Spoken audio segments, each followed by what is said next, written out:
अदा ओ भाऊ असां वटि किराए जा पैसा न आहिनि, 50 रुपया ॾियो, बचिड़े खे घर खणी वञूं।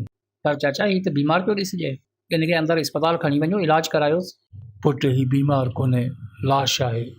बीमार घर में हो, पर जॾहिं अस्पताल खणी आयासीं डॉक्टरनि बीमारी जो इलाज करण बदिरां झोली में लाश ॾेई घर वञण लाइ चयो आहे। चवनि था एम्बुलेंस कोन्हे, लाश खे पंहिंजी गाॾी ते खणी वञो, असां वटि किराए जा पैसा कोन्हे। या अल्लाह, एॾो ज़ुल्म। चाचा तव्हां हिते जे सर्जन सां कोन ॻाल्हायो? पुट ग़रीबनि जी केरु ॿुधंदो, तव्हांखे अहसासु आहे त बसि किरायो ॾियो, असांखे घर ताईं पहुचायो। अचो मूंसां गॾु। डॉक्टर साहब तव्हांखे शर्म कोन थो अचे?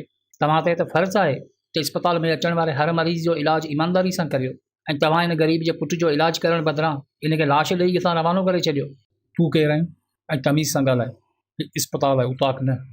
हा साईं, असांजो उताकूं बि तव्हांजे इस्पतालनि खां 1000 दफ़ा वधीक आहिनि। उताक ते अचण वारे खे दिलि सां भलीकार चयो वेंदो आहे, पोइ उहो अमीर हुजे या ग़रीब, इन सां फ़र्क़ु कोन थो पए। तव्हांजो त ज़मीर ई मरी चुको आहे। ग़रीबनि लाइ ईंदड़ दवाऊं विकिणी पंहिंजी औलाद खे पालियो था। हे वीचारा अबोझ माण्हू लाश ॾिसी बि ख़ामोश रहनि था। इन्हनि में त शऊर कोन्हे, पर तव्हांखे त ख़ुदा अक़ल ॾिनी आहे। ही शख़्स जंहिंजी झोली में तव्हां पुट जो लाश रखी घर वञण लाइ चयो, इहो शख़्स इस्पताल जे साम्हूं पंहिंजी झोली में पुट जो लाश रखी घर वञण लाइ पैसा पिनी रहियो हो। पुट जो लाश जेॾीमहिल पीउ जे कंधनि ते ईंदो आहे, उनजो वज़न छा हूंदो आहे, इन जो अंदाज़ो आहे तव्हांखे? इहो अहसासु उन खे हूंदो जंहिंजे हथनि में लाश हूंदो। अड़े अहिड़ो मंज़र ॾिसी त फिरौन बि लर्ज़ी पवनि हा। पर हैरत आहे तव्हांजा ज़मीर कोन जाॻिया।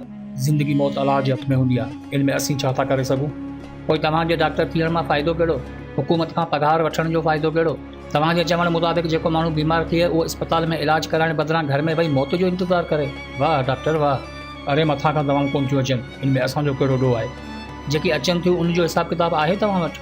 डॉक्टर साहब, मौत जो मज़ो हर कंहिंखे चखणो आहे, वक़्त जो ॾमर बि हर कंहिं ते अचिणो आहे। ज़ुल्म एतिरो ई करियो जेतिरो बर्दाश्त करे सघो। अरे जानवर बि पंहिंजी नस्ल जी हिफ़ाज़त कंदा आहिनि, ऐं तव्हां इंसान थी करे इंसाननि जे लाशनि ते रोज़ी करियो था। माण्हुनि खे लाश हथ में ॾेई चओ था एम्बुलेंस कोन्हे, पंहिंजी गाॾी ते वञो।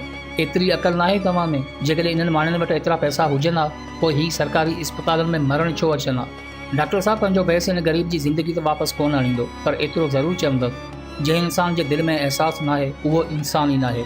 हींअर भली तव्हां ग़रीबनि जे लाशनि ते पंहिंजे बंगलनि जा बुनियाद रखो, पर हिन फ़ानी दुनिया में न दौलत ते भरवसो कजो, न ई सिहत ते।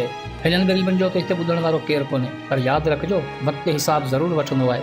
जॾहिं मौत जी घड़ी सिर ते हूंदी आहे न, तॾहिं कमायल दौलत न, पर कयल अमल कमु ईंदा आहिनि। इन्हनि जो इलाज करे तव्हां इन्हनि ते को अहसान न करियो, तव्हां पंहिंजो फ़र्ज़ु पूरो करियो।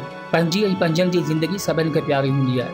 यादि रखो, जेकॾहिं अॼु हथ में लाश ॾेई सघो था त सुभाणे लाश खणी बि सघो था।